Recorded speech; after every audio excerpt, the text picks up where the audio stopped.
कई सौ साल पहले की बात है। एक राज्य में बहुत ही सुंदर राजकुमार रहता था।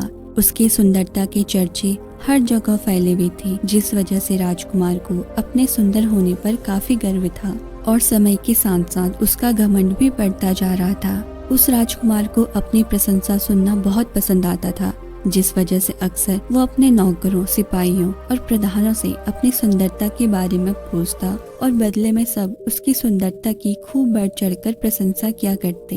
एक बार राजकुमार दूसरे राज्य से उसके राज्य में आए प्रवासियों से पूछता है कि क्या उन्होंने किसी और राज्य में मुझसे ज्यादा सुंदर पुरुष कभी देखा है। उनमें से एक प्रवासी इस बात को भली भांति जानता था कि राजकुमार को अपनी प्रशंसा सुनना कितना अच्छा लगता है। हालांकि राजकुमार सच में देखने में बहुत सुंदर थे, लेकिन इन प्रवासियों ने उन्हें खुश करने के लिए उनकी बहुत ज्यादा प्रशंसा कर दी। प्रवासियों ने कहा कि उन्होंने अपने राज्य में तो क्या, किसी भी राज्य में उनके जितना ज्यादा सुंदर पुरुष कभी देखा ही नहीं, और वे लोग तो यहाँ तक कह गए कि वो शायद भगवान से भी ज्यादा सुंदर हैं। राजकुमार अपनी इतनी प्रशंसा सुनकर बहुत खुश हो जाता है। अब वो चाहता था कि हर प्रवासी उसकी तारीफ करे। लेकिन कुछ समय बाद उसके राज्य में एक साधु आते हैं और राजकुमार उस साधु को भी अपने दरबार में बुलाते हैं और उनसे भी यही सवाल पूछते हैं कि क्या उन्होंने राजकुमार से ज्यादा सुंदर पुरुष कभी देखा है। इस पर साधु राजकुमार से कहते हैं कि हाँ, उन्होंने सुबह ही उनसे ज्यादा सुंदर पुरुष को देखा है। दरबार में बैठे सभी लोग साधु की बात सुनकर हैरान हो जाते हैं और यह सुनकर राजकुमार साधु से पूछता है कि कौन है वो पुरुष जो मुझसे भी ज्यादा सुंदर है। इस पर साधु कहता है कि जब सुबह मैंने आपको देखा था तब आप अभी से ज्यादा सुंदर लग रहे थे। साधु की बात सुनकर सभी दंग हो जाते हैं। राजकुमार अपने सेवकों से पूछता है कि क्या वो अभी सुबह से कम सुंदर नजर आ रहा है।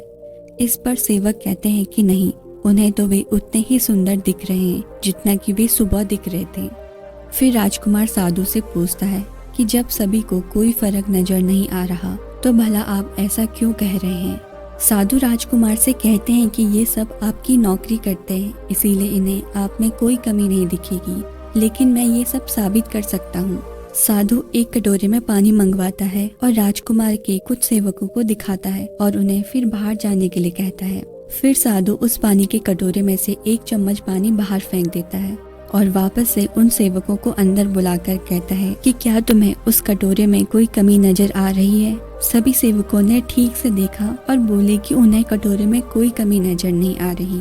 इस प्रयोग ने राजकुमार की आंखें खोल दी। राजकुमार को अब समझ में आ गया कि वह उस वस्तु का आदी हो चुका है।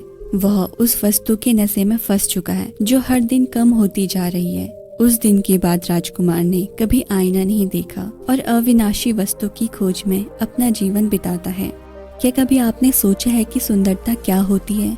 आपने अक्सर गौर किया होगा कि कई बार कोई व्यक्ति आपको बहुत खूबसूरत देखता है, लेकिन किसी और को वह व्यक्ति बिल्कुल भी सुंदर नहीं दिखाई पड़ता। आजकल हर किसी के लिए सुंदरता के मायने अलग अलग हो गए हैं और आजकल लोग अच्छे नाक नक्शे को सुंदरता का पैमाना मानते हैं, जो कि बिल्कुल गलत है। दरअसल आज हम भूल गए हैं कि सुंदरता चेहरे का नहीं, दिल का गुण है। सुंदरता वो नहीं जो आईने में दिखाई देती है, बल्कि वो है जो महसूस की जाती है। हम भूल गए हैं कि संपूर्ण सृष्टि ईश्वर की ही निर्माण है और इस शरीर के साथ साथ हमारा यह जीवन हमें उस प्रभु का दिया एक अनमोल उपहार है।